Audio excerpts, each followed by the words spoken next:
বিসমিল্লাহির রহমানির রহিম।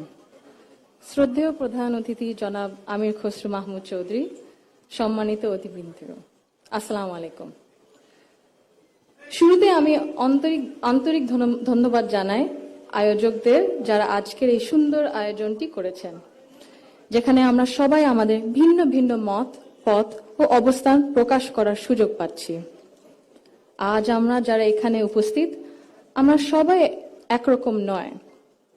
আমাদের আদর্শ আলাদা, অভিজ্ঞতা আলাদা, দৃষ্টিভঙ্গিও আলাদা, কিন্তু তারপরেও আমরা একসাথে বসেছি, আলোচনা করছি, কারণ আমরা সবাই দেশের জন্য, দেশের মানুষের জন্য ভাবছি। আর এই ভিন্নতা নিয়ে একসাথে কথা বলছি, একের পর এক শুনছি, এটাই গণতন্ত্রের আসল সৌন্দর্য। আমার আগে যারা সম্মানিত প্যানেলিস্টরা কথা বলেছেন, তাদের সবাইকে আন্তরিক ধন্যবাদ জানাই। আপনারা অনেক কিছু বলেছেন, হয়তোবা আমিও বলে ফেলবো। সো আমাদের একটা মাইন্ডসেটে আই থিঙ্ক সিমিলারিটি আছে। আমার খুব ভালো লেগেছে শুনে। আমি আজ এখানে দাঁড়িয়েছি ভিন্ন এক অনুভূতি ও আবেগ নিয়ে। বাংলাদেশের পলিসি লেভেলটায় আমার প্রথম বক্তব্য এটা। আমি এমন কেউ নয় যার কাছে সব প্রশ্নের উত্তর আছে বা সব সমস্যার সমাধান জানা আছে। তবু আমি বিশ্বাস করি, নিজের ছোট্ট জায়গা থেকেও সমাজের জন্য, দেশের জন্য কিছু করার আন্তরিকতা আমাদের সবার মধ্যে থাকা উচিত। আজ আমি এসেছি শুধু শুনতে, শিখতে এবং একসাথে কাজ করার মনোভাব নিয়ে এগিয়ে যেতে। Today's dialogue is about women shaping the nation. But before we speak about shaping the future, we must be honest about the everyday lives, realities shaping women's lives in Bangladesh. My earliest understanding of women's roles in society came from my family, as it does for most of us. Long before we encounter policies or laws or institutions, our homes become our first classrooms. They teach us what is possible, what is acceptable, and what is expected. In my home, certain things were never questioned. It was never questioned whether a woman could pursue an exemplary medical career while raising a family. It was never questioned whether a woman could build a nationwide social welfare organization on her own merit. It was never questioned whether a woman was fit to lead, to command authority in a room full of men. And it was never questioned whether the men in our lives would stand alongside the women in their lives as equals. My mother continued to excel professionally as a cardiologist in government hospitals, often in patriarchal settings, because she had encouragement and support at home to balance both career and family. In 1979, my Nanu, Saida Iqbal Mand Banu, began using her own home to open a free elementary school for vulnerable and disadvantaged children. What began as a personal act of care grew into one of the earliest NGOs in Bangladesh, Shurubhi, creating meaningful and lasting change in young people's lives. The belief that women's dignity must be recognized both privately and publicly was also reflected in my grandparents' lives and leadership beyond our family. My grandfather, President Zia Rahman, understood that development was incomplete if women were excluded. He saw women as capable contributors at home, at work, and in public life. And that belief carried into the choices he made as a leader. Under his leadership, the expansion of the garment sector meant millions of women entered formal work for the first time, gaining independence and income. The creation then of the Ministry of Women's Affairs reflected a conviction that improving the lives of women and girls required intention and structure. These were not just policy decisions, but they were an extension of the values that he lived by personally.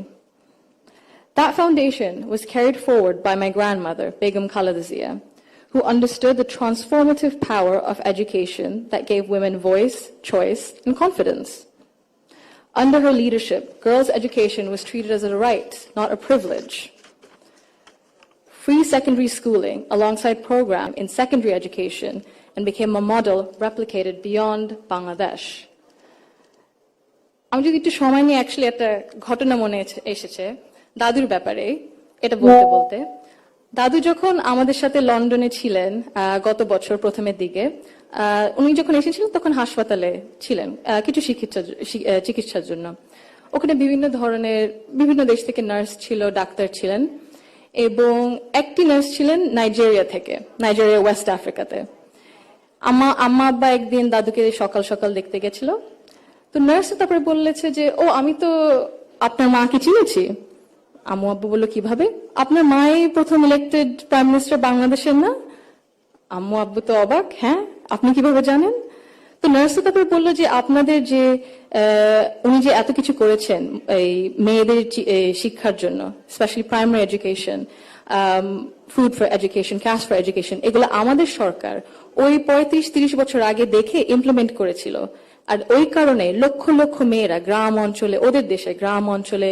বিভিন্ন জায়গা সদরে এখনো শিক্ষা পাচ্ছে অন্তত primary education লেভেলে so ভাবলাম একটু শেয়ার যদি করি এখানেই করবো আপনাদের সাথে জি She also understood that education alone was not enough if women were not supported to remain in public and economic life. Supporting women to access credit, build livelihoods, and grow small businesses mattered. So did recognizing the realities of motherhood, of childcare, and that required systems being strengthened around maternity leave and childcare, which she did. That is because women were made to choose between family and participation in the economy. For me, these legacies show the values that I saw both reflected at home and in public. I was privileged to grow up surrounded by exceptional women, confident, capable, and accomplished. I was equally fortunate to have male role models, including my father and my grandfather, who valued those women and never felt threatened by their strength or ambition. In fact, the four most important people in my father's life, in my opinion, have been women for decades. And he has treated them with deep respect and reverence, not as an exception, but as the norm. Because of this, I grew up with what I now recognize was a skewed understanding of society. Living between Bangladesh and the UK taught me something important. Policies and access alone do not create equality. You can expand education, pass laws, set national targets, but if social norms and daily expectations and mindsets remain unequal, empowerment remains fragile. This is not about overt discrimination. Inequality often survives through habit and comfort, through what feels normal. In Bangladesh, women still perform around 85% of unpaid household and care work, spending over 7 times as many hours as men on this labor each day. This work is valued at 19% of our GDP and remains largely invisible in economic planning and national decision-making. This makes something very clear. Gender equality is not a women's issue, it is an economic and national issue.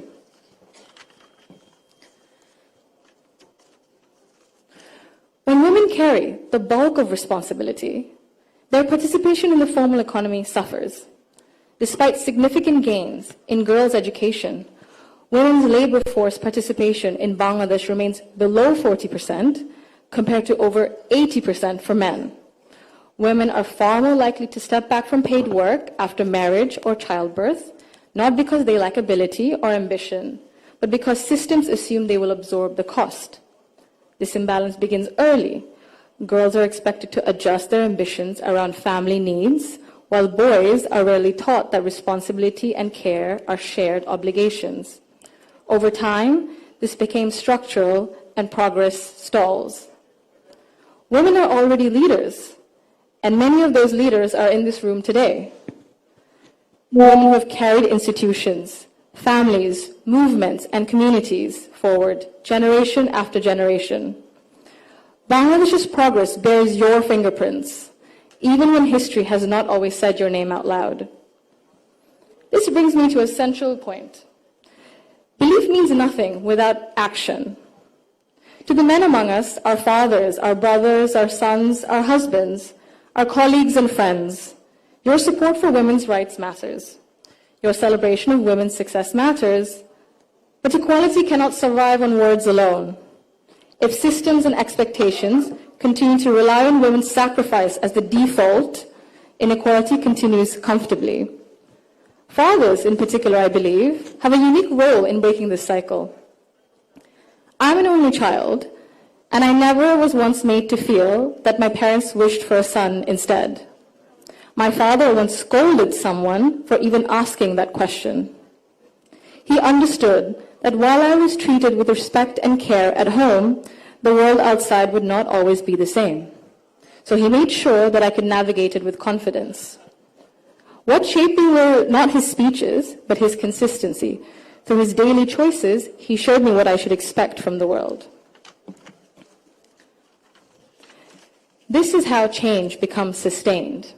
When men confront in our lives, in our homes, unconscious bias honestly and model their behavior through respect and action, they create space for women, not just to survive, but to thrive.